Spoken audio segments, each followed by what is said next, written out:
October 12th, 1967. Operation MacArthur began in the Central Highlands of Vietnam. The 4th Infantry Division was ordered to find and destroy NVA forces operating in Pleiku and Kontum provinces.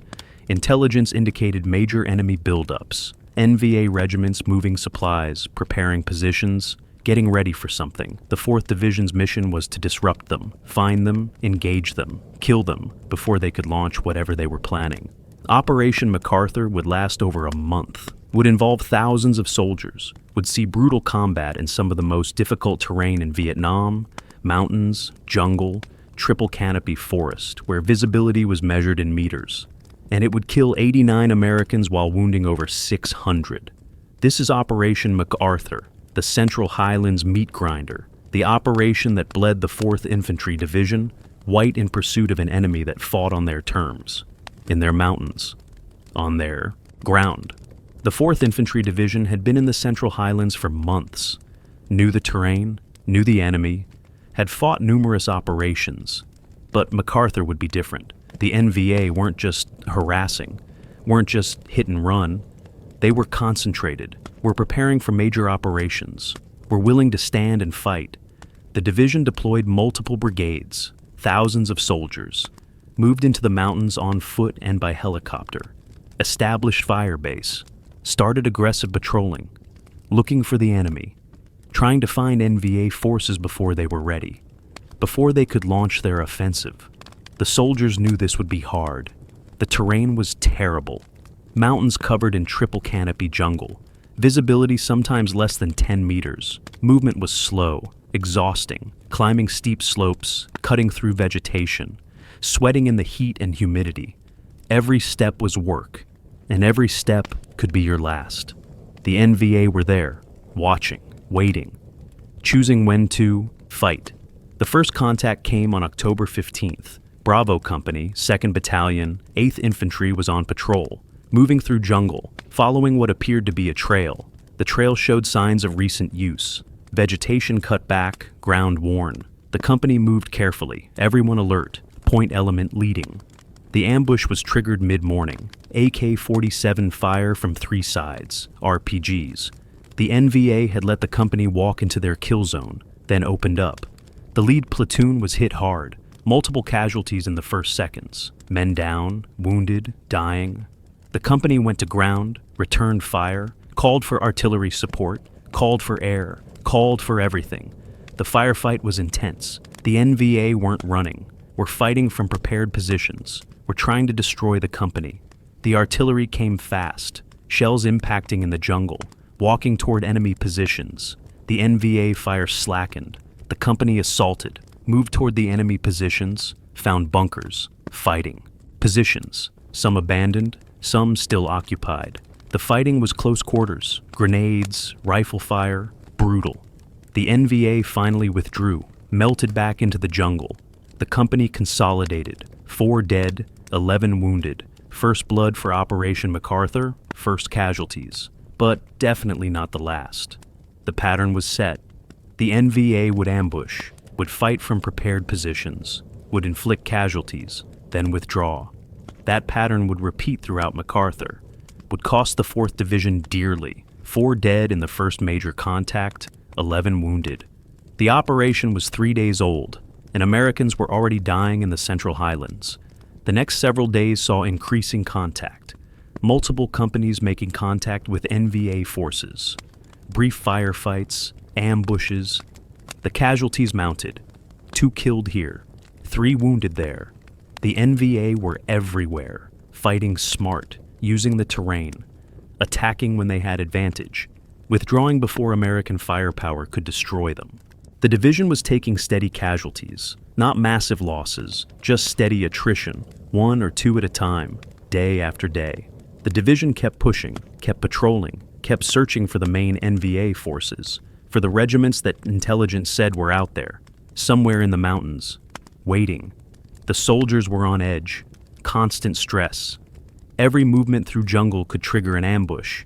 Every tree line could hide enemy soldiers. Sleep was difficult. Fear was constant. But they kept going, kept patrolling, kept accomplishing their mission. because that's what soldiers do. By the end of the first week, MacArthur had produced 9 American dead, 26 wounded. The operation was just beginning, and the dying would get worse, much worse. The mountains would take their toll, the NVA would exact their price, and the 4th Infantry Division would pay it. In blood, October 20th through 22nd. Fire-base thrust was established to support MacArthur operations. Artillery battery, infantry company for security. Standard fire-base layout, positioned on a hilltop overlooking valleys where the NVA operated. The fire-base provided fire support to infantry units operating in the area. Fired hundreds of missions daily. The NVA wanted it gone. Wanted to eliminate the artillery support. Decided to attack it. Over 3 nights, fire-base thrust came under sustained assault.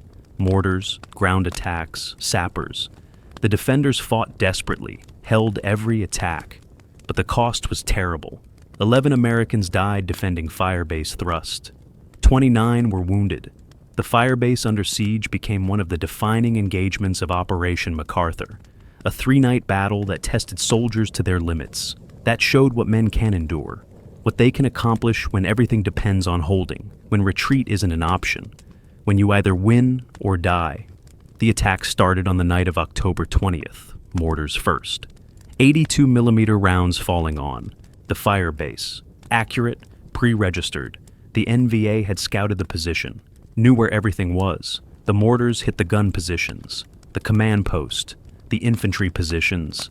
Casualties in the first barrage. 3 killed, 5 wounded, before the ground assault even started. Then sappers breached the wire, used Bangalore torpedoes, blew gaps in the defenses. The NVA assault forces came through, attacking from multiple directions, screaming, firing, throwing grenades, satchel charges. They were trying to get inside the fire base, get among the positions, turn it into chaos. The defenders fought back, machine guns firing, rifles on full automatic, claymores detonating, steel balls cutting down attackers. The fire base perimeter erupted with fire. The fighting was intense, close quarters in some positions. NVA getting into bunkers, hand-to-hand fighting. The defenders held, every position held. When one position was under pressure, others provided supporting fire. The company commander. E was everywhere, moving between positions, organizing defense, calling for support. Artillery from other fire bases fell around fire base thrust. Danger close, creating a protective barrier of high explosive. The NVA assault faltered, pulled back. The first night's attack was beaten back, but the cost was 5 dead, 8 wounded. Fire-base thrust had survived, but barely, and everyone knew the NVA would come back. The second night brought heavier attacks, more mortars, longer barrage, then the ground assault, multiple companies attacking simultaneously. The NVA were throwing everything at fire-base thrust, were determined to overrun it, to destroy it, to prove they could defeat American fixed positions. The fighting was even more intense than the first night. The NVA got closer to overrunning positions, got inside the wire in several places. Fighting was hand-to-hand, desperate. Soldiers fighting with rifles, pistols, knives, entrenching tools, anything they had. The defenders were being pushed to their limits, were running low on ammunition, were exhausted from the previous night, were taking casualties. The artillery crews turned their guns on the attackers, direct fire, beehive rounds, anti-personnel ammunition at point-blank range. The results were devastating. Hundreds of steel darts fired like shotgun pellets, cutting down NVA soldiers, creating walls of death. The artillery saved the fire base, broke up the attacks. The NVA couldn't advance through that fire, started withdrawing. The second night's attack failed, but cost 3 more Americans killed, 12 wounded. Fire-base thrust was being bled, was taking steady casualties. How much more could the defenders take? How many more attacks could they survive? The third night was the heaviest assault yet. The NVA made their final effort, everything they had. Mortars pounded the fire base for an hour. Then the assault came, from all sides simultaneously. The defenders were overwhelmed initially, multiple breaches. NVA inside the perimeter, fighting everywhere. The situation was desperate. The fire base commander called for everything. artillery from every available fire base, air support, flare ships, gunships, fixed-wing aircraft, everything. The support came fast, multiple gunships making runs, artillery falling continuously around the fire base, airstrikes dropping bombs and napalm beyond the perimeter. The combined firepower was overwhelming. The NVA couldn't sustain the assault. Started pulling back. The attack broke. Finally, decisively, the NVA withdrew, left behind over 80 bodies. The 3-night siege of Firebase Thrust was over. The Firebase had held, had survived, had accomplished its mission. But 11 Americans were dead, 29 wounded, almost a third of the garrison. The survivors were exhausted, traumatized, had fought 3 nights of desperate combat, had seen friends die, had killed men at close range, had survived by courage and firepower and luck. Firebase Thrust would continue operating, would continue supporting MacArthur operations. The siege made it famous, made the defenders heroes. But 11 families got telegrams. 29 men were wounded, some seriously. The firebase stood. The mission continued, but the price was paid in blood. 11 more names for Operation MacArthur's casualty list. October the 25th through 27th. The division identified Hill 724 as a key terrain feature, high ground overlooking NVA supply routes. Taking it would disrupt enemy operations, provide observation, give artillery positions. 1st Battalion, 14th Infantry was ordered to assault Hill 724. Take it, hold it. The battalion moved out on October 25th. Approached the hill. The NVA were there, had fortified it. The assault on Hill 724 would last 3 days, would be some of the most brutal combat of Operation MacArthur, would kill 14 Americans, would wound over 40, would be one of the costliest objectives of the entire operation. Hill 724 would become a name soldiers remembered with dread, a place where friends died, where courage was tested beyond limits, where the mission was accomplished despite terrible cost. The battalion approached Hill 724 from multiple directions, 4 companies, trying to surround the hill. The plan was to assault simultaneously from different sides, overwhelm the defenders, take the hill in one coordinated attack. The reality was different. The NVA had prepared the hill extensively. Bunkers, fighting positions, mines, booby traps. Every approach was defended, covered by fire. The battalion started up the slopes on October 25th, immediately hit heavy resistance. Machine gun fire from bunkers, mortars, RPGs. The companies went to ground, called for artillery. The shells pounded the hilltop for an hour, high explosive destroying vegetation, creating smoke and fire. When the artillery lifted, the companies assaulted, got farther up the slopes, hit prepared positions. The fighting was brutal. Close quarters, grenades thrown into bunkers, satchel charges, flamethrowers. The NVA fought from protected positions, were dug in, protected. The Americans were exposed, on the slopes, taking casualties. The first day's assault cost 5 Americans killed, 15 wounded. The battalion pulled back at dusk, established positions at the base of the hill, would try again tomorrow. The night was hell. The NVA attacked the battalion positions. Mortars, probing attacks, testing defenses, looking for weaknesses. The soldiers held their positions, returned fire, called artillery on the hilltop. The shells fell all night. The NVA kept attacking, kept probing. The soldiers barely slept, were exhausted by morning, but they had to assault again. Had to take Hill 724. That was the mission. The second assault started at dawn on October 26th. More artillery preparation, then air strikes.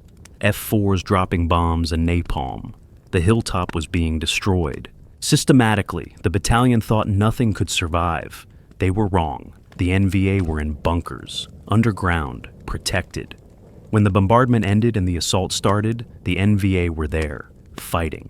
The second day's fighting was even more brutal than the first. The battalion made progress, got closer to the crest, but at terrible cost. 4 more killed, 12 wounded.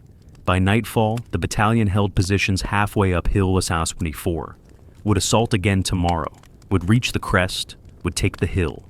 no matter the cost. The final assault on October 27th was the hardest yet. The battalion was exhausted, had taken heavy casualties over 2 days, but they pushed forward, assaulted up the slopes, met fierce resistance. The NVA knew this was the decisive assault, fought desperately. The Americans pushed through, took casualties, kept moving, reached the crest, overran the final positions. The NVA broke. The survivors withdrew down the opposite slope. Hill 724 was American-controlled. The mission was accomplished, but the cost was terrible. 5 more Americans killed on the final day. 15 wounded, 14 killed, total over 3 days. Over 40 wounded. The battalion held Hill 724, started improving positions, bringing up artillery. The hill would become a fire support base, would support operations in the area. But was it worth 14 lives? The families of the dead would say no. The soldiers who fought for it knew they'd accomplished their mission, had taken ground, had defeated the enemy, but 14 friends were dead, 40 more wounded. Hill 724 was just one hill, one objective, but it cost 14 American lives. That was the price. That was Operation MacArthur, taking ground, paying in blood. November 1st through 3rd. A valley was identified as a major NVA infiltration route. Intelligence indicated enemy forces used it to move supplies, to move troops. Blocking the valley would disrupt NVA operations. 3rd Battalion, 12th Infantry was ordered to conduct operations in the valley, find the enemy, engage them, destroy them. What the battalion found was an NVA regiment, dug in, prepared, waiting. The valley operations would last 3 days, would be some of the most sustained combat of Operation MacArthur, would kill 16 Americans, would wound over 50, would earn the valley its nickname, the Valley of Death, where the 3rd Battalion bled, where soldiers died trying to accomplish an impossible mission, where courage wasn't enough to overcome bad intelligence and enemy advantage. The battalion moved into the valley on November 1st, 4 companies, moving on foot.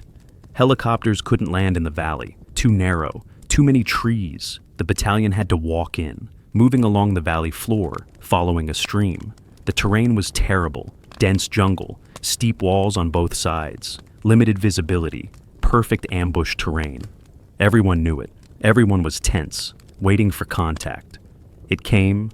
At mid-morning, the NVA opened fire from both sides of the valley, machine guns, mortars, RPGs. The battalion was caught in a crossfire, in a perfect kill zone. The NVA had let them walk deep into the valley, then sprung the trap.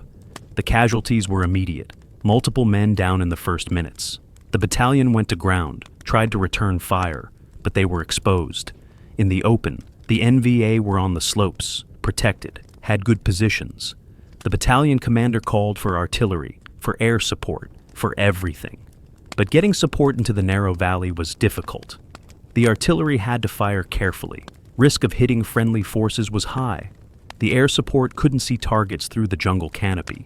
The battalion was on its own, had to fight out of the kill zone, had to survive through courage and training and firepower. The companies tried to assault the slopes, to get at the NVA positions. Every assault was beaten back. The slopes were steep, covered in vegetation. Mined, the NVA had prepared extensively. The companies took casualties with every attempt. By afternoon, the battalion had 8 killed, 20 wounded, was pinned in the valley, taking continuous fire. The situation was desperate. The battalion commander made the decision. Withdraw, get out of the valley, live to fight another day. The withdrawal was conducted under fire, companies moving in order, covering each other. The NVA kept shooting, kept hitting Americans. The withdrawal took hours, was accomplished under terrible conditions. But the battalion got out, suffered 2 more killed during the withdrawal, 8 wounded, 10 Americans dead on November 1st, 28 wounded. The Valley of Death had earned its name. The second day brought new orders. The battalion was told to go back into the valley, to engage the NVA, to accomplish the mission. The soldiers couldn't believe it. Going back into the valley was suicide. But orders were orders. The battalion moved back in on November 2nd, with artillery prepared, with air support standing by, with a better plan. They made it farther this time before contact. The NVA waited, let them get deep, then opened fire. Same pattern, same result. The battalion was pinned, taking casualties, fought all day, tried to advance, couldn't. The NVA were too strong, too well positioned. The battalion took 4 more killed, 16 wounded on November 2nd, withdrew again at dusk. The valley couldn't be taken, not like this, not without massive support. The battalion had learned that lesson in blood. The third day brought more realistic orders. Artillery would pound the valley for hours. Airstrikes would follow. Then the battalion would sweep through, find what was left, destroy it. The bombardment on November 3rd was massive. Artillery from every fire base in range. Airstrikes with bombs and napalm. The valley was being destroyed, systematically. Hours of continuous fire. When the battalion finally entered, the NVA were gone, had withdrawn during the bombardment, left behind destroyed positions, some bodies, equipment, but most had escaped. The battalion swept the valley, found caches, weapons, supplies, destroyed everything. Mission accomplished, but at what cost? 16 Americans killed over 3 days, over 50 wounded. The Valley of Death had taken its toll. 16 more families received telegrams. 50 more men were casualties. Some would recover, some wouldn't.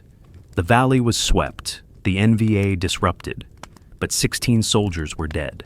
That was the price. That was the Valley of Death. That was Operation MacArthur. November 5th, a company from 2nd Battalion, 35th Infantry was conducting a night patrol, standard operation, moving through jungle in darkness, using night vision equipment, looking for NVA forces. What they found was an NVA battalion headquarters, dug in, defended. The company commander made a decision: attack immediately, hit them before they could escape, call in everything, destroy the headquarters. The night assault would be audacious, risky, incredibly dangerous, and it would cost 7 American lives while wounding 23. But it would destroy the NVA headquarters, would kill dozens of enemy soldiers, would be considered a tactical success. The night assault would become one of the more controversial actions of Operation MacArthur. A company attacking a battalion, at night, in jungle.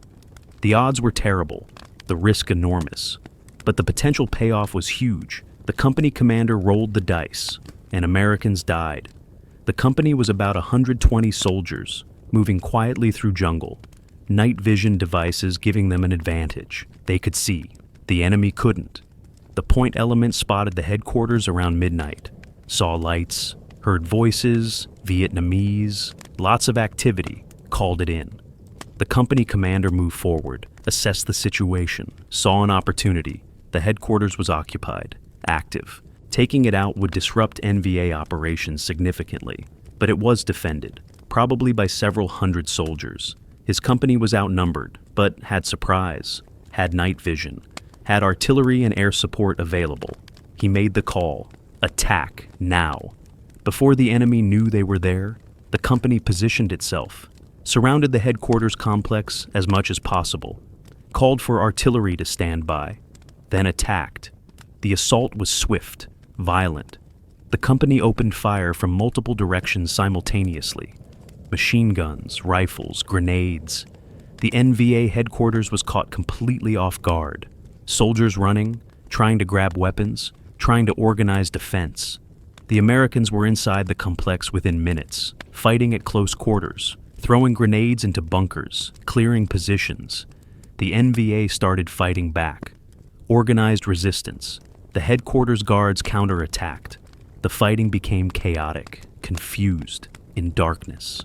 Americans and NVA mixed together, fighting at point-blank range. Hard to tell friend from enemy in the darkness and confusion.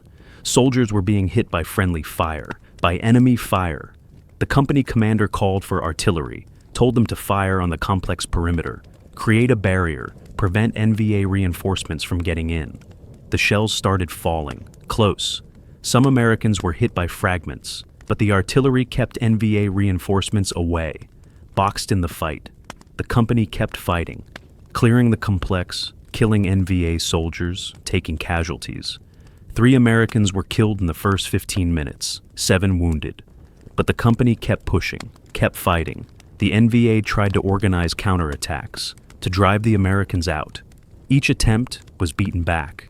The Americans had momentum, had fire superiority, were winning despite being outnumbered. The fighting lasted 2 hours. By 0200 hours, the headquarters complex was secured. The surviving NVA had escaped, melted into the jungle. The company held the complex, started searching, found documents, maps, radio equipment, intelligence material. The headquarters was a treasure trove. The company had accomplished something significant, had destroyed a major NVA command post, but the cost was terrible. 7 Americans killed, 23 wounded. The night assault had succeeded, but 7 families would get telegrams. 23 men were casualties. The company commander would be recommended for a Silver Star. His decision to attack would be praised by higher command, called audacious, aggressive, exactly the kind of action that wins wars. But 7 of his soldiers were dead, 23 wounded. Some of the soldiers questioned the decision, thought attacking a battalion with a company was reckless, thought the cost was too high. Others defended it, said the intelligence haul was worth it, said disrupting the headquarters justified the casualties. The debate would continue, but 7 Americans were still dead, 23 still wounded. The night assault was over, the headquarters destroyed, the cost paid. 7 more names for Operation MacArthur, November 7th through 10th. The NVA couldn't defeat American forces in open combat, had learned that lesson, so they adapted, planted mines everywhere, trails, jungle paths, stream crossings, anywhere Americans might walk. The mines were devastating, killed and wounded indiscriminately. Over 4 days, mines killed 9 Americans, wounded 31, more casualties than some firefights. The mine war was frustrating, terrifying. There was no defense except caution and luck eventually ran out for everyone. The mine casualties during this phase of MacArthur affected morale significantly, made soldiers afraid of every step, made patrols slower, more cautious, more stressful. The psychological impact was enormous. The mine war cost lives, cost limbs, cost sanity, and there was nothing soldiers could do except keep walking, keep patrolling, and hope they didn't step wrong. Specialist 4. James Martinez stepped on a mine on November 7th. His platoon was on patrol, moving through jungle, following a trail. Martinez was in the middle of the column, not point, not tail, just walking. The mine was buried in the trail. Pressure detonated.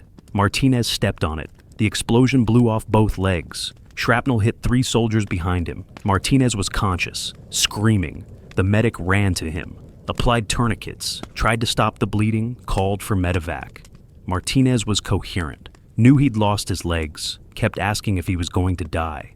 The medic lied, said he'd be fine, said medevac was coming. Martinez died before the helicopter arrived, bled out despite the tourniquets, despite the medic's efforts. 21 years old, from California. Died on a trail in the Central Highlands because he stepped on one patch of ground instead of another. Random, arbitrary, that's the mine war. Martinez became the first mine casualty of this phase. His platoon was devastated. Everyone knew it could have been any of them. The mine didn't care who stepped on it, just killed whoever was unlucky. The platoon kept patrolling, because that's what you do. But everyone was more afraid now. Every step was suspect. The casualties continued daily. November 8th brought 2 more, Private First Class David Chen and Lance Corporal Stephen Washington, both killed by mines, different locations, different units, same result, dead. The 9th brought 1 more, Corporal Michael Thompson, lost both legs, survived, was evacuated, would spend months in hospitals, would be medically retired, would spend the rest of his life as a double amputee, all from stepping wrong, from bad luck. The 10th brought 5 more casualties, 3 killed, 2 wounded, the worst day yet. 1 platoon hit 3 separate mines in one afternoon. 3 soldiers killed, 2 wounded. The platoon refused to continue, stayed in place, called for helicopters, were extracted, had to be relieved. The mine casualties had broken them psychologically, made them unable to function. Combat stress, fear. They were sent for evaluation. Some would return to duty. Others wouldn't. The mine war had casualties beyond the physical. broke men mentally, made them unable to fight, unable to patrol, unable to do their jobs. The mine detection efforts were inadequate. Metal detectors helped somewhat. But the NVA used non-metallic components, wood, plastic, bamboo. The detectors were useless against those. Visual inspection helped, looking for disturbed earth, for tripwires, for anything unusual, but you can't see everything. The NVA were good at hiding mines, at making them invisible, at placing them where Americans would step. The only real defense was luck and careful movement, and accepting that some men would die randomly, would step wrong, would trigger mines. That acceptance was hard, degraded morale, made soldiers angry, made them feel helpless, because they were. Against mines, courage didn't matter, training didn't matter, just luck. And everyone's luck eventually ran out. 9 Americans killed by mines over 4 days. 31 wounded, some lost limbs, would be permanently disabled. The mine war casualties added to MacArthur's butcher's bill. 9 more names, 31 more wounded, all from stepping wrong, all from an enemy weapon that couldn't be defeated, that couldn't be fought, that just killed randomly. That was the mine war. That was November 7th through 10th. 9 dead, 31 wounded, all from mines. November 13th through 15th. Intelligence identified a major NVA force concentrated in a specific area, possibly a regiment, possibly more. The division decided to attack, multiple battalions, coordinated assault, destroy the NVA forces, end MacArthur with a decisive victory. The attack started on November 13th, would last 3 days, would be the largest engagement of Operation MacArthur, would involve thousands of American soldiers fighting thousands of NVA, would kill 23 Americans, would wound over 90, would be the bloodiest 3 days of the entire operation. The last major battle would become the climax of MacArthur, the final test, the ultimate challenge, and it would cost more American lives than any other engagement. 23 families would receive telegrams. 90 men would be wounded. The last major battle would end Operation MacArthur in blood. 3 battalions were committed. 1st Battalion, 8th Infantry, 2nd Battalion, 35th Infantry, 3rd Battalion, 12th Infantry. Over 3,000 soldiers, supported by massive artillery, by airstrikes, by everything the division could provide. The plan was to surround the NVA force, attack from multiple directions simultaneously, destroy them. The reality was different. The NVA weren't where intelligence said they were, had moved, had positioned themselves differently.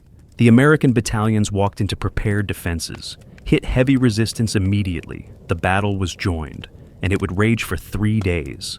The first day's fighting was intense, all 3 battalions making heavy contact. The NVA were fighting from prepared positions, bunkers, fighting positions, connected trenches. They'd prepared for this battle, had known the Americans would come, were ready. The casualties mounted quickly. 8 Americans killed on November 13th, 25 wounded. The fighting continued into the night. The NVA attacked American positions, tried to overrun them. Every attack was beaten back, but at cost. The second day brought no respite.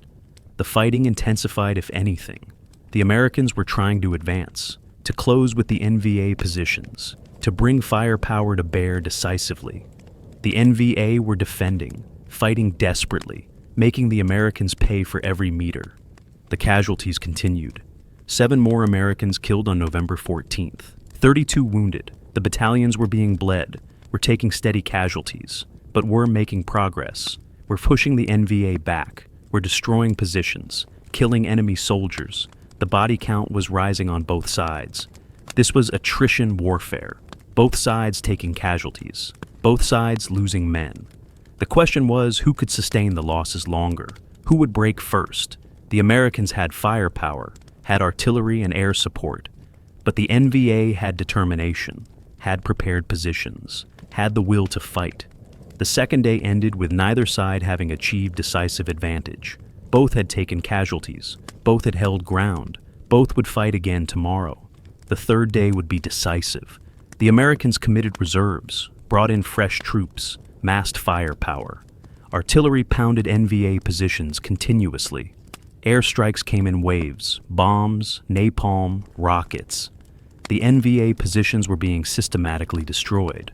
The Americans assaulted, all 3 battalions attacking simultaneously. The fighting was brutal. The NVA resisted fiercely, fought from every position, made the Americans clear them systematically, bunker by bunker, position by position. The casualties mounted. 8 more Americans killed on November 15th, 35 wounded. But the Americans broke through, got into the NVA main positions. Fighting became hand-to-hand, close quarters, desperate. The NVA finally broke. The survivors withdrew, retreated into the mountains. The Americans held the battlefield, had won, had accomplished the mission, but the cost was terrible. 23 Americans killed over 3 days, 92 wounded, almost 120 casualties, for 1 engagement, for 3 days of fighting. The last major battle was over. MacArthur was effectively done.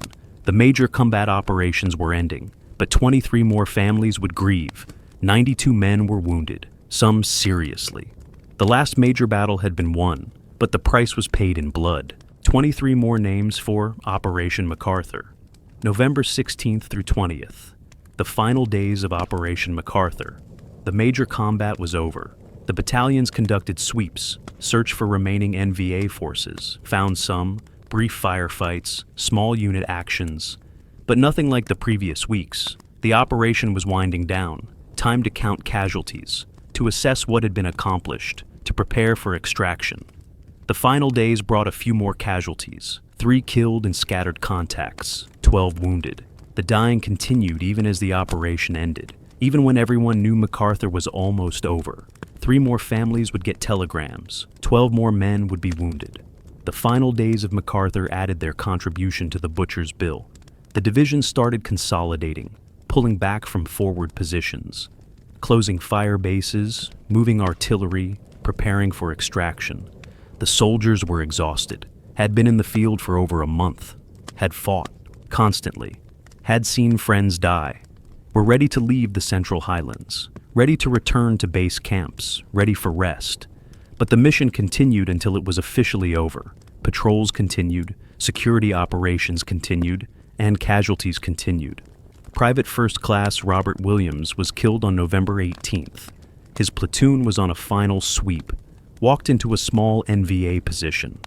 Brief firefight, Williams was hit, killed, 2 days before MacArthur ended officially.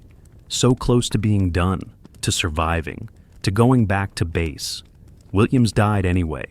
His death felt particularly cruel, particularly unfair. To die at the very end, when the operation was effectively over.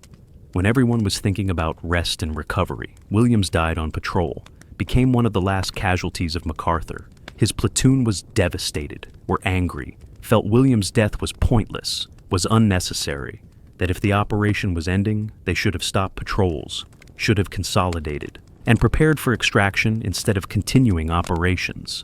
But orders were orders, missions continued, and Williams died following orders, doing his duty. 2 days before MacArthur ended, the final sweep on November 20th found nothing, no enemy contact. The area seemed clear, the NVA had withdrawn, had melted back into the mountains. MacArthur was ending not with a climactic battle, but with empty jungle and abandoned positions.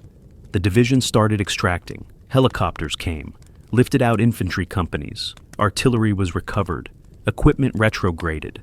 The soldiers left the Central Highlands, left Fire Base Thrust and Hill 724 and the Valley of Death, left the battlefields where friends had died, where blood had been spilled, where courage had been shown.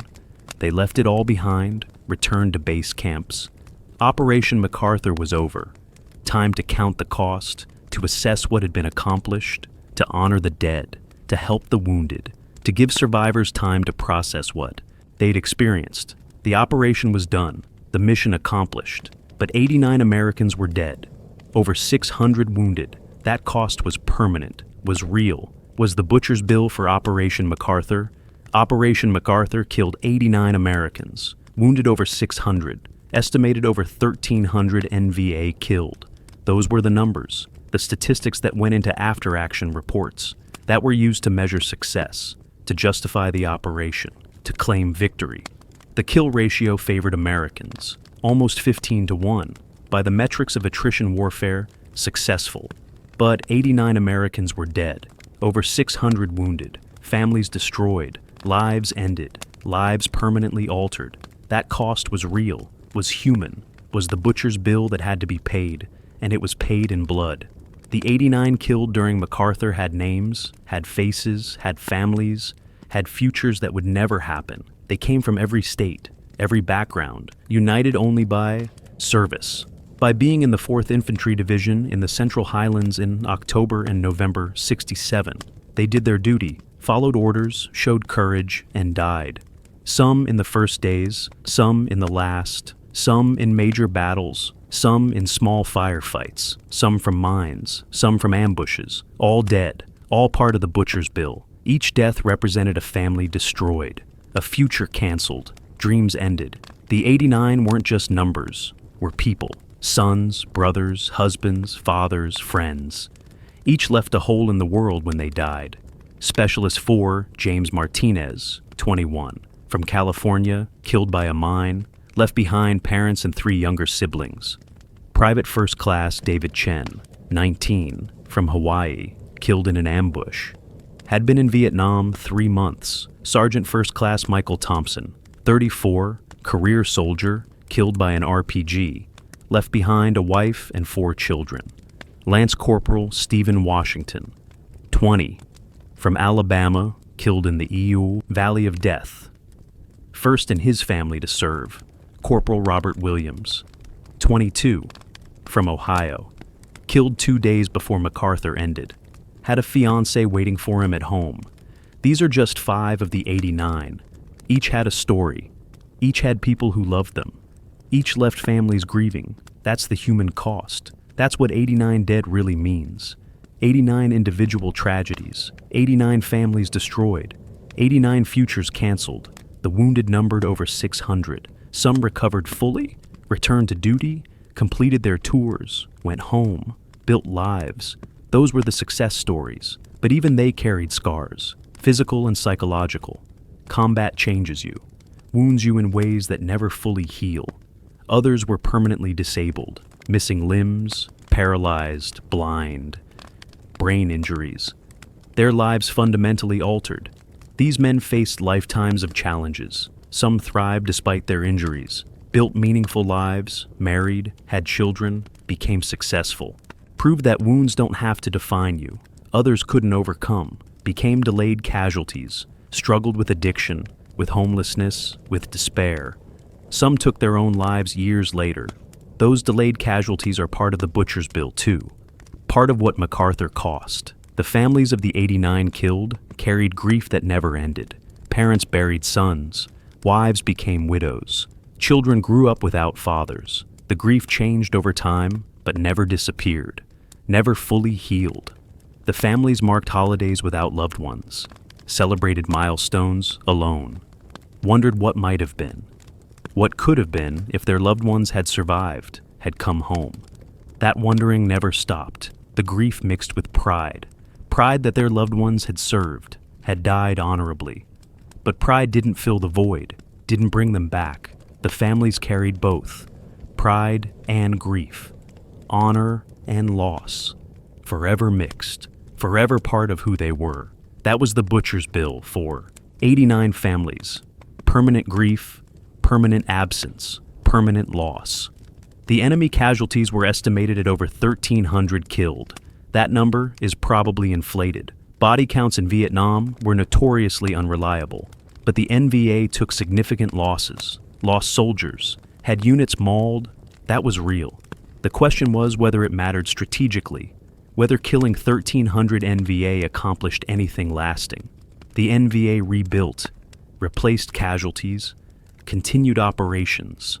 The 4th Division's operations in the Central Highlands continued after MacArthur, fighting the same enemy, in the same places, taking more casualties.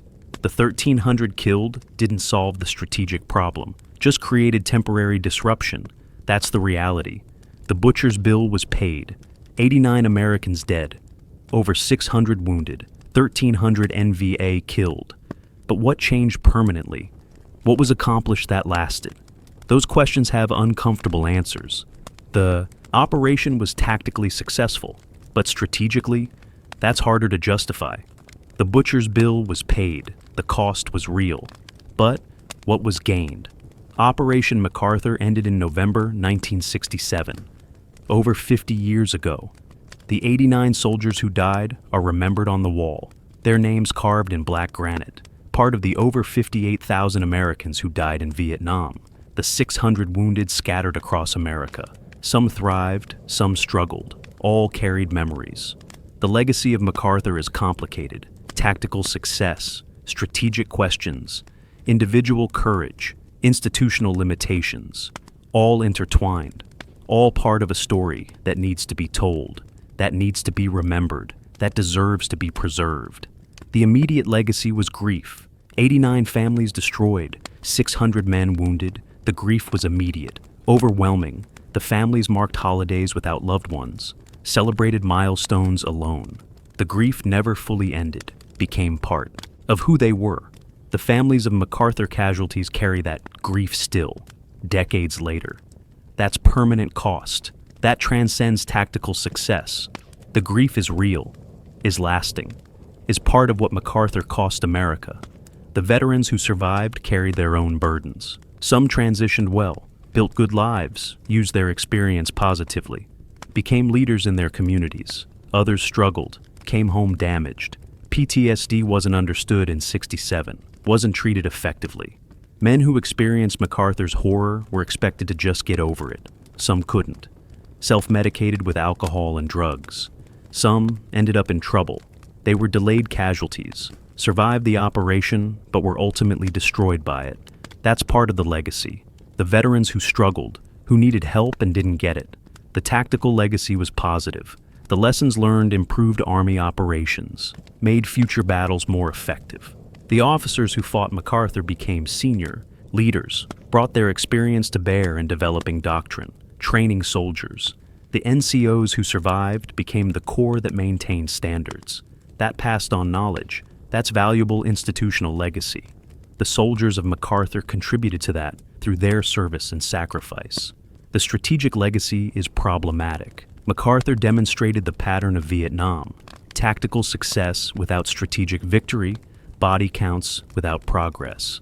Operations that accomplished objectives but didn't win the war. The 4th Division inflicted heavy casualties on the NVA, disrupted their operations, accomplished every tactical objective.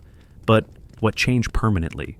The NVA remained in the Central Highlands, continued operations. The war continued. MacArthur didn't solve the strategic problem, just created temporary disruption. That lesson should have changed American strategy, should have forced reassessment, but it didn't. The same approach continued: more operations, more casualties. Same strategic failure? The human legacy is most important.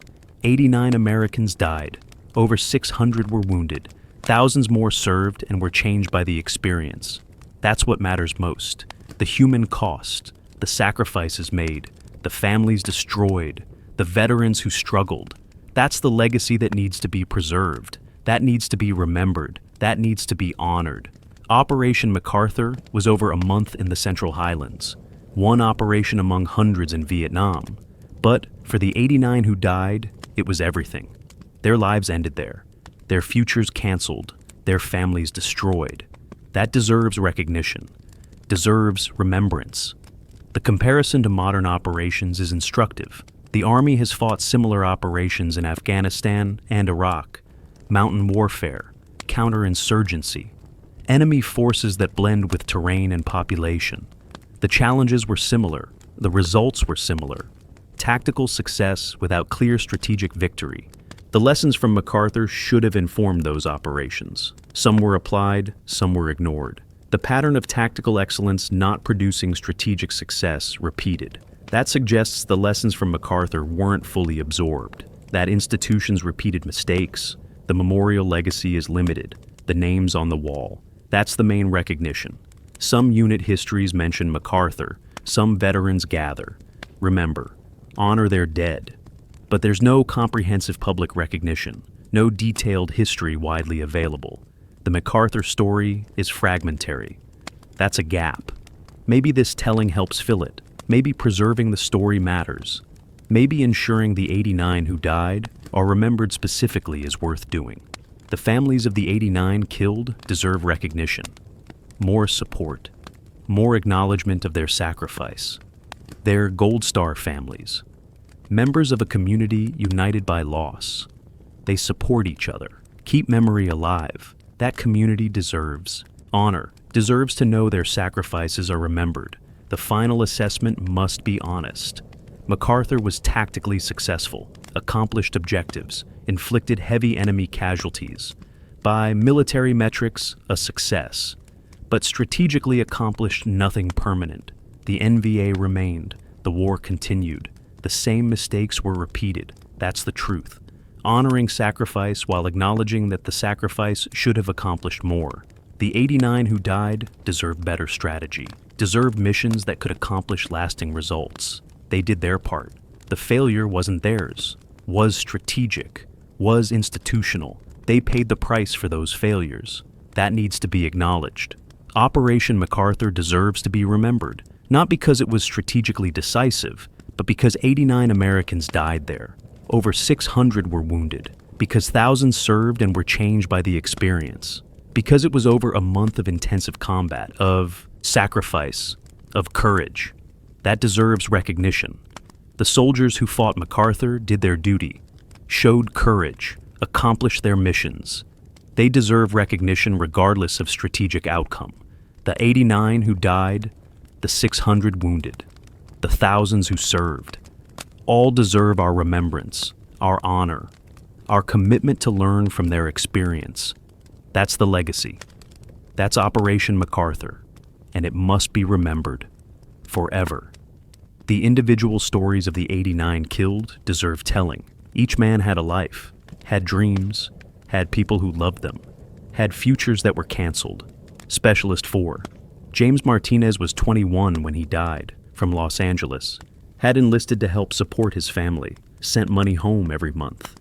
His parents were immigrants, worked hard. Martinez wanted to make them proud, wanted to serve his country, wanted to use the GI Bill for college after his service, planned to be the first in his family to graduate college. That dream died. With him on a trail in the Central Highlands, stepped on a mine, killed instantly. His parents received his final paycheck in the mail the same day they got the telegram. That juxtaposition, money to help them, and news that their son was dead. His mother never recovered, died 5 years later, heart attack doctors said. But the family knew, died of a broken heart, of grief that never healed, of missing her son every single day. Martinez's death destroyed more than his future, destroyed his family, changed everyone who knew him. That's the human cost. That's what one name on the casualty list really means. Private First Class David Chen was 19, from Honolulu, second generation Chinese American. His father had fought in World War II, Korea, was proud when David enlisted, proud his son was serving, proud to continue the family tradition. David wrote letters home every week, told his parents he was doing fine, told them not to worry, told them the war wasn't as bad as the news, made it seem. He lied, tried to protect them from the truth, from what he was experiencing, from the horror and fear and death. He died in an ambush, hit in the first volley, killed before he could return fire, before he could react. Just unlucky. Wrong place, wrong time. His father received the telegram, read it, folded it carefully, put it in his pocket, went to work, didn't tell anyone. Came home that evening, told his wife, then went to his workshop. His wife heard a single gunshot, found him dead, suicide, couldn't live with losing his son, couldn't bear the grief. David's death killed 2 people. His father died because David died. That ripple effect, that extended cost. 2 deaths for 1 casualty, 2 families destroyed. David's mother lost her son and her husband in the same week. Survived but was never the same, died alone years later. That's what war costs. That's what 1 operation casualty really means. Sergeant Michael Thompson was 34, career soldier, had been. In the Army for 15 years, multiple deployments, Korea, Germany, now Vietnam. He had a wife, 4 children, ages 10, 8, 6, and 4. He loved his family, wrote letters, sent pictures, counted down days until he'd go home, until he'd see his kids again, until he'd hold his wife.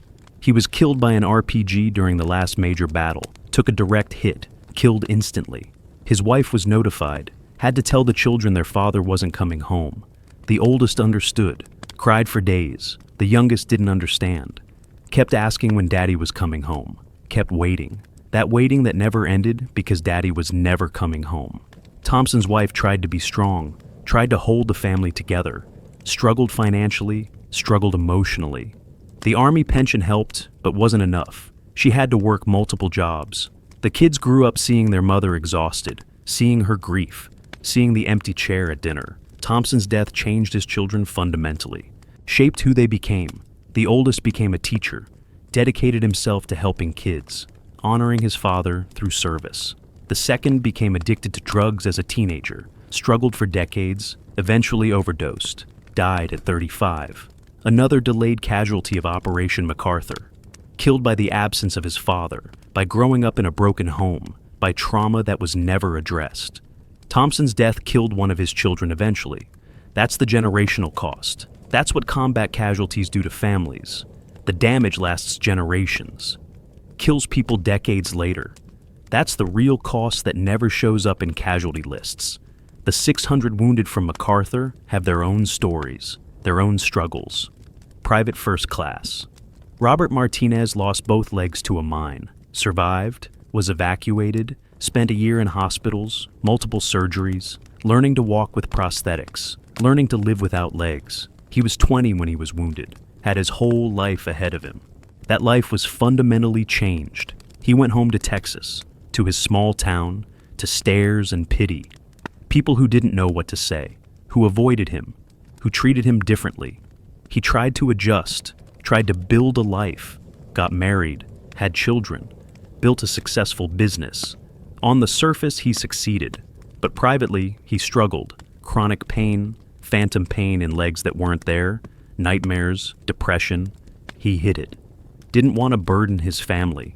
Dealt with it alone. Eventually started drinking, to numb the pain, to sleep, to cope. The drinking cost him his marriage, his business, nearly cost him his life. He got sober eventually, got help, turned his life around, became an advocate for wounded veterans, helped others who were struggling, turned his trauma into purpose. That's a success story. But it took decades, took tremendous effort, took support he almost didn't get. Martinez survived, but barely. His wounds nearly killed him years after the operation. That's what combat wounds do. They keep hurting, keep damaging, keep affecting lives long after the battle's end. Corporal Stephen Washington lost his right arm to an RPG, was 21, from Alabama, dreamed of playing professional baseball, was good, had been scouted, might have made it. That dream died with his arm. Can't play baseball with one arm, can't do lots of things. Washington went home angry, bitter, felt robbed, felt cheated, struggled to find purpose, struggled to find meaning, drifted for years, tried different jobs, failed at most, couldn't adjust, couldn't accept his new reality. His family tried to help, his friends tried, but Washington pushed everyone away, isolated himself, spent years angry at the world, at the war, at his wound, at everything. Eventually hit bottom, homeless, addicted, living on streets. A veteran group found him, got him into treatment, into housing, into therapy. Slowly, Washington rebuilt, found new purpose, became a counselor for wounded veterans, used his experience to help others, turned his bitterness into empathy, his anger into understanding. Took him 20 years, but he made it. Washington's story could have ended differently. Could have ended with him dying on the streets, nameless, forgotten, a delayed casualty nobody counted. But he survived, got help, turned his life around. That's the exception, though, not the rule. Many wounded veterans didn't make it, didn't get help, died forgotten. Those delayed casualties are part of MacArthur's cost, too. Part of the butcher's bill that nobody counted, nobody acknowledged, but they're real. They're part of the legacy, part of what the operation cost America. The tactical lessons from MacArthur were substantial. The 4th Infantry Division documented everything. What worked, what didn't, how to fight in the Central Highlands, how to deal with NVA tactics, how to use firepower effectively, how to coordinate artillery and air support, how to conduct fire-based defense, how to assault fortified positions, all documented, all analyzed, all distributed to other units. Those lessons made the Army better, made future operations more effective, saved lives. That's valuable. That's positive legacy. The soldiers who fought MacArthur contributed to that through their sacrifice. Their experiences taught lessons, improved doctrine, made the Army more professional, more capable, more effective. That matters. That's how military organizations improve, through experience, through operations like MacArthur that test concepts and refine procedures under fire. The fire-based defense tactics proven at fire-based thrust became doctrine. How to position defenses, how to employ artillery defensively, how to coordinate supporting fires, how to survive sustained assault. All proven during those 3 nights, all documented, all taught to future soldiers. Those tactics saved lives in future fire-based defenses throughout Vietnam, in other wars. That's direct contribution from MacArthur, from the 11 men who died defending fire-based thrust, from their courage and sacrifice. Their deaths taught lessons that saved others. That's meaningful. That's purpose. That's how sacrifice contributes to something larger. The assault tactics refined on Hill 724 improved how the Army attacks fortified positions. The systematic approach, the use of combined arms, the integration of fires and maneuver, all refined during that 3-day battle, all proven effective despite heavy cost. Those tactics were studied, were taught, were used in future operations. The 14 men who died taking Hill 724 contributed to knowledge that made future assaults more effective, less costly. Their sacrifice taught lessons. That's their legacy beyond the immediate tactical success. The mine warfare experiences informed improvements in mine detection and clearance. Better equipment was developed, better training, better procedures. The Army learned from the 9 men killed by mines during MacArthur, learned from the 31 wounded. Their suffering drove improvements that saved lives, that prevented future casualties. That's how military organizations learn, through casualties, through experiences that cost lives but generate knowledge. The men who died from mines during MacArthur contributed to improvements that saved future soldiers. That matters. That's legacy worth recognizing. The medical procedures refined during MacArthur improved combat casualty care throughout Vietnam. The rapid evacuation, the treatment protocols, the coordination between field medics and hospitals, all refined during MacArthur, all improved through experience treating the 600 wounded. Those improvements increased survival rates, saved lives in future operations. The wounded from MacArthur contributed to medical knowledge through their treatment, through their injuries, through their survival or death. That knowledge saved others. That's contribution beyond the personal cost. That's how medical advances happen, through treating casualties, learning what works, what doesn't, improving constantly. The strategic failure of MacArthur taught lessons too. Lessons that should have changed strategy, but didn't. The operation demonstrated clearly that tactical success doesn't equal strategic victory, that killing enemy soldiers doesn't win wars, that disrupting enemy operations temporarily doesn't solve fundamental problems. Those lessons were obvious, were documented, were discussed, but weren't applied. The same approach continued. More operations, more tactical successes, more casualties, same strategic failure. That pattern repeated throughout Vietnam. MacArthur was just one example, but a clear one, an obvious one. That demonstrated the limitations of the American approach. That showed the need for different strategy, for different metrics of success, for different understanding of the war. Those lessons weren't learned in time, weren't applied until too late, until after tens of thousands more had died. That's the tragedy. Not that MacArthur failed strategically, but that its failures weren't acknowledged, weren't used to change strategy, were just documented and ignored while the same mistakes were repeated. The modern applications of MacArthur's lessons are mixed. Some were learned, some weren't. The tactical lessons about mountain warfare and fire-based defense were applied successfully in Afghanistan, made operations more effective, saved lives. That's positive. That's MacArthur's legacy contributing to modern operations. But the strategic lessons weren't learned. The pattern of tactical success without strategic victory repeated in Afghanistan, in Iraq. The same mistakes MacArthur demonstrated, the same limitations, the same frustrations. That suggests institutional resistance to uncomfortable truths, to lessons that challenge preferred narratives, to realities that don't fit desired outcomes. The military wants to believe tactical. Excellence produces strategic success. MacArthur proved otherwise. But that lesson keeps being forgotten, keeps being relearned at cost. That's the cycle. That's why MacArthur matters, not just as history, but as warning, as lesson, as demonstration of patterns that repeat when we don't learn from experience. The memorial to MacArthur's casualties is scattered, the names on the wall in Washington, individual graves across America, family memories, veteran gatherings, unit histories, all fragments, all pieces of the larger story. There's no central MacArthur memorial, no place where the story is told comprehensively, where the 89 are honored together, where the 600 wounded are recognized collectively, where families can gather, where veterans can remember, where the lessons can be learned. That's a gap. That's something that should exist. Maybe not a physical memorial, but documentation, detailed history, comprehensive telling, something that preserves the MacArthur story, that honors the sacrifice, that teaches the lessons.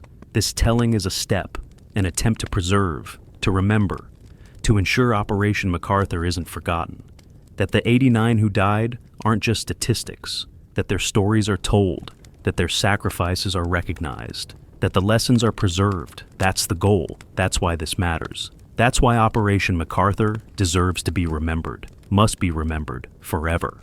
The broader context of Operation MacArthur within the Vietnam War is important to understand. October and November 1967 was a critical period. The war was escalating. American troop levels were approaching 500,000. The strategy of attrition was in full effect. The goal was to kill more enemy soldiers than they could replace, to break their will through casualties, to win through body count. Operation MacArthur was part of that strategy, was designed to find and kill NVA forces, to disrupt their operations, to weaken their capabilities. The operation accomplished those tactical objectives, killed over 1,300 NVA, disrupted their plans, weakened their units in the Central Highlands. But strategically, it didn't matter. The NVA replaced their casualties, rebuilt their units, continued operations. The attrition strategy wasn't working. MacArthur demonstrated that clearly, but the lesson wasn't learned. The strategy continued. More operations, more casualties on both sides, until Tet 68 would prove definitively that attrition wasn't winning the war. That tactical success didn't equal strategic victory. That something fundamental had to change. MacArthur predicted that, showed it clearly, but nobody with power to change strategy was listening or cared. The soldiers of MacArthur paid the price for that strategic failure. 89 dead, 600 wounded, for temporary gains that accomplished nothing lasting. The political context matters too. By late '67, opposition to the war was growing in America. The anti-war movement was gaining strength. Questions about the war's purpose were being asked, about whether it could be won, about whether the cost was justified. Operation MacArthur happened during this period of growing doubt. The casualties from MacArthur added to the growing list, added to the questioning, added to the opposition. Every telegram sent to a family, every funeral, every wounded veteran returning home, all contributed to the political pressure against the war. The 89 who died during MacArthur became part of that political dynamic. Their deaths added to the casualty count that Americans saw in newspapers. That eroded support for the war. That built opposition. Their sacrifices contributed to eventually ending American involvement. That's complicated legacy. The soldiers didn't die to end the war, died trying to win it. But their deaths contributed to ending it anyway. That's the tragic irony. That's the complexity of Vietnam. Good soldiers doing their duty, dying bravely, but their deaths contributing to outcomes they never intended. That's war. That's politics. That's the messy reality that nobody wants to acknowledge, but that everyone lives with. The families of the 89 killed during MacArthur became part of the broader community of Gold Star families from Vietnam. Over 58,000 families, all united by loss, by grief, by sacrifice. That community provided support, understanding, connection with others who truly understood what they were going through. The Gold Star Families Organization, the Vietnam Veterans Memorial, the various veteran groups, all provided ways for families to connect, to honor their loved ones, to ensure they were remembered. The MacArthur families found each other over time, through veteran reunions, through memorial events, through shared grief. Those connections helped many families cope, helped them find meaning, helped them ensure their loved ones weren't forgotten. That community is precious, is important, is how many families survived their grief. That's legacy worth preserving, worth supporting, worth honoring. The physical landscape where Operation MacArthur was fought is unchanged in many ways. The Central Highlands still exist. The mountains, the jungle, Hill 724 is still there. Firebase Thrust's location is still there. The valleys where Americans died, all still there. Vietnam is a different country now, is at peace, has moved on from the war. But the ground where Americans fought and died remains. Some American veterans have returned, have visited the places where they fought, where friends died. Some found healing in that, found closure. Others found only pain, only renewed grief. The Vietnamese people who live in those areas know American soldiers fought there. No blood was spilled. Some are indifferent. Some are grateful the war is over. Some remember their own losses. The war affected everyone. Americans and Vietnamese. The Central Highlands saw heavy fighting throughout the war. Many operations, many casualties. MacArthur was just one. The land remembers even if people forget. The ground where men died remains. Silent witness to what happened, to what was sacrificed, to what was lost. The conclusion must acknowledge complexity. Operation MacArthur was both success and failure. Tactical success, strategic failure, individual heroism, institutional limitations. 89 Americans died there, doing their duty, following orders, showing courage. That deserves honor, deserves recognition, deserves remembrance. The 600 wounded, some thrived, some struggled, all changed by their experience. That deserves acknowledgement, support, recognition. The thousands who served and survived, who came home, who built lives, who carried memories. They deserve recognition too, deserve honor, deserve support. Operation MacArthur was over a month of combat, of sacrifice, of Americans, doing what was asked of them, in terrible terrain, against a determined enemy, under difficult conditions. They did their jobs, did them well, accomplished every tactical objective. That deserves recognition regardless of strategic outcome. The lesson of MacArthur is that tactical excellence isn't enough, that strategy matters, that wars aren't won through body counts, that something more is needed: political will, clear objectives, sustainable strategy, the ability to translate tactical success into strategic victory. America didn't have that in Vietnam. MacArthur demonstrated that clearly. That's the lesson. That's what needs to be learned, what needs to be applied in future conflicts, so that future soldiers don't sacrifice for strategies that can't work, don't die for nothing. That's what we owe the 89 who died in Operation MacArthur: truth, honor, learning, application, making their sacrifices contribute to something lasting, something meaningful, something that justifies the terrible price they paid. That's the obligation. That's the debt. That's why Operation MacArthur must be remembered forever. The individual experiences of soldiers during Operation MacArthur varied widely, but shared common threads: fear, exhaustion, camaraderie, courage, all mixed together in ways that only combat produces. Specialist Robert Henderson was 22 when MacArthur started, from Iowa, small town, had enlisted after high school, wanted to serve, wanted adventure, got more than he bargained for. Henderson's company was involved in multiple firefights during MacArthur. He saw friends die, saw men wounded, killed enemy soldiers himself. Can't forget the first one. NVA soldier emerging from a bunker. Henderson fired, hit him, watched him die. That image stayed with Henderson forever. That moment when he took a life. changed him, made him different. He survived MacArthur, completed his tour, went home, tried to resume his life, couldn't. The war stayed with him. The memories, the guilt, the trauma. Took him years to process, to accept, to live with.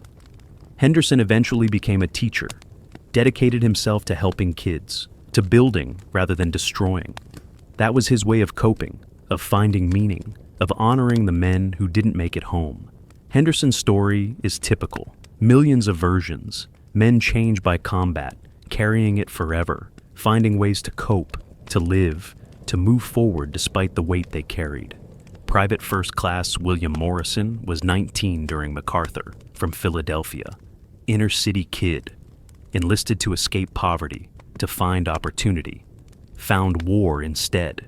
Morrison was in the company that assaulted Hill 724, was part of the second day's assault, saw 2 men in his squad killed, was wounded himself, shrapnel in his leg, not serious enough for evacuation, was patched up, returned to action, finished the assault, reached the crest. Morrison survived MacArthur, survived his tour, went home, used the GI Bill, went to college, became an engineer, built a successful career, married, had children, became a pillar of his community. On the surface, Morrison was a success story, but privately, he struggled. Nightmares, flashbacks, survivor's guilt. Why did he survive when his friends died? That question haunted him, still haunts him.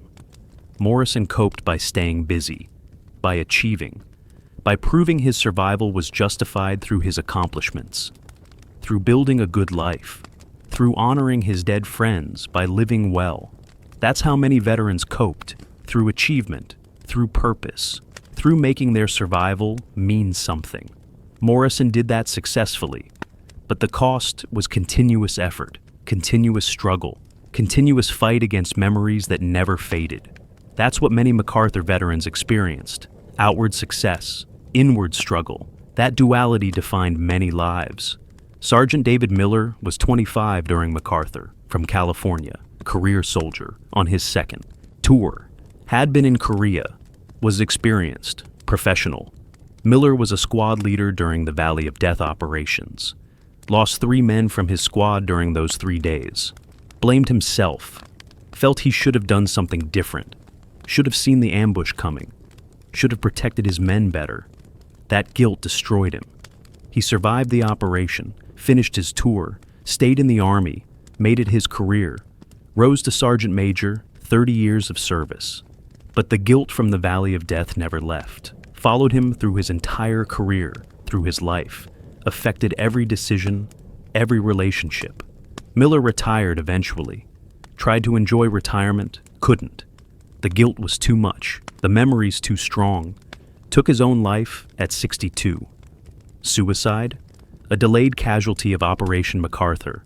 Killed by guilt and trauma 45 years after the operation.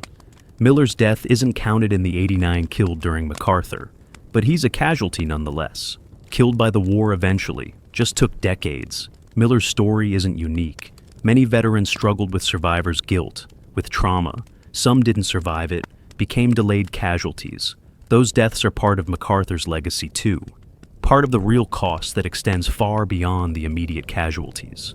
Part of what needs to be acknowledged when discussing the operation's impact. The medical personnel during Operation MacArthur deserve special recognition. The medics and doctors who treated the 600 wounded, who saved lives under fire, who worked miracles in terrible conditions. Medic specialist James Rodriguez was with a company during the Hill 724 assault, treated over 20 casualties during 3 days of fighting, worked under continuous fire, was wounded himself on the second day, kept working, kept treating casualties, kept saving lives, was awarded the Silver Star for his actions. Rodriguez survived, became a doctor after the war, dedicated his life to medicine, to helping people, to honoring the men whose lives he saved and the ones he couldn't save. Rodriguez's story represents hundreds of medical personnel who served during MacArthur, who showed incredible courage, who saved lives, who made the difference between life and death for wounded soldiers. That service deserves recognition, deserves honor. Medical personnel don't get enough credit, don't get enough recognition for what they do, for the courage it takes to run toward danger to help others, for the skill required to save lives under fire, for the psychological burden of trying to save men and sometimes failing. The medical personnel of Operation MacArthur were heroes, every one of them, deserved to be remembered and honored alongside the soldiers they treated. The artillery crews during Operation MacArthur were critical to success, provided the firepower that broke up enemy attacks. That supported infantry assaults, that saved American lives. The crews at Firebase Thrust who defended their position for 3 nights while continuing to fire support missions, who turned their guns on attacking forces, who saved their firebase and continued supporting the operation. Those artillerymen showed incredible courage and professionalism. The forward observers who called fire missions while under enemy fire, who adjusted rounds while being shot at, who provided the link between infantry and artillery, who made the system work. Those soldiers were essential, were often unrecognized, but were heroes. The artillery support during MacArthur was outstanding, was critical to tactical success, was the difference between victory and defeat in many engagements. That contribution deserves recognition. The artillery soldiers of Operation MacArthur did their jobs superbly, under terrible conditions, with professional skill, with courage. They deserve honor alongside the infantry they supported. The helicopter pilots and crews during Operation MacArthur showed extraordinary courage, flew into hot landing zones, extracted wounded under fire, provided fire support from gunships, risked their lives daily to support ground forces. The medevac pilots who flew into firebase, thrust under fire to evacuate wounded, who landed on Hill 724's slopes to pull out casualties, who went wherever soldiers needed them, regardless of danger. Those pilots were heroes. Many were hit. Some were killed. All were brave. The crew chiefs and door gunners who provided covering fire, who helped load wounded, who protected their aircraft and the soldiers they carried. Those men showed courage under fire continuously. The helicopter support during MacArthur was essential, made operations possible, saved lives, provided mobility and firepower. Without helicopters, MacArthur would have been impossible. The helicopter crews who made it work deserve recognition, deserve honor, deserve to be remembered alongside the ground forces they supported. Their contribution was critical. Their courage was real. Their service was essential. That needs to be acknowledged, needs to be honored, needs to be preserved as part of MacArthur's story. The end of Operation MacArthur didn't end the war in the Central Highlands. The 4th Infantry Division continued operations, continued fighting, continued taking casualties. The same terrain, the same enemy, the same challenges. The lessons from MacArthur helped, made future operations more effective, saved some lives, but the fundamental problems remained. The strategic limitations, the inability to achieve lasting success, the pattern of tactical victory without strategic gain, that continued until American forces left Vietnam. The soldiers of MacArthur contributed to that continuing effort through their service, through their sacrifice, through the lessons they taught. Their contribution mattered, was real, was valuable, even if the war was eventually lost. Even if the strategic goals weren't achieved, the individual soldiers did their duty, did it well, accomplished their missions. That deserves recognition regardless of ultimate outcome. That's what honor means. Recognizing service and sacrifice regardless of results beyond soldiers' control. The final word on Operation MacArthur must be honest and complete, must acknowledge both success and failure, must honor sacrifice while learning lessons, must preserve memory while applying knowledge. The operation killed 89 Americans, wounded over 600. Those casualties are permanent, are real, are worthy of honor and remembrance. The tactical success was genuine. Enemy forces were found and engaged. Casualties were inflicted. Objectives were secured. By military metrics, successful. But the strategic limitations are equally real. Temporary gains, enemy return, war continuation, strategic goals unmet. That's equally important to acknowledge. The soldiers who fought MacArthur were brave, were professional, were effective. They did everything asked of them, did it well. The failure wasn't theirs, was strategic, was political, was institutional. They paid the price for failures beyond their control. That needs to be acknowledged, needs to be honored. They deserve that truth. Operation MacArthur must be remembered as it was. Tactical success, strategic failure, individual heroism, institutional limitations. All true, all important, all part of the complete story that honors those who served while learning from what happened. That's the obligation. That's what we owe the 89 who died, the 600 who were wounded, the thousands who served. Truth, honor, memory, learning, application. That's Operation MacArthur's legacy. That's what must be preserved. That's why it matters. Forever. The aftermath of individual firefights during Operation MacArthur left lasting impressions on survivors. The moments after combat ends, when adrenaline fades, when reality sets in. When you look around and see friends dead or wounded. When you realize you survived. Those moments defined many soldiers' experiences, changed them permanently, shaped who they became. After the first night at Firebase Thrust, the survivors walked the perimeter at dawn, saw the bodies of NVA soldiers killed during the assault, saw the damage from the fighting, saw positions that had been overrun temporarily, saw evidence of how close they'd come to being defeated. That sobered everyone, made them realize the danger they were in, made them understand the NVA were serious, were capable, were dangerous, changed how soldiers approached the next 2 nights, made them more careful, more alert, more afraid. That fear was rational, was appropriate, was what kept them alive. The survivors of Firebase Thrust's siege never forgot those 3 nights, carried those memories forever. Some became stronger from the experience, some were broken by it, all were changed by it.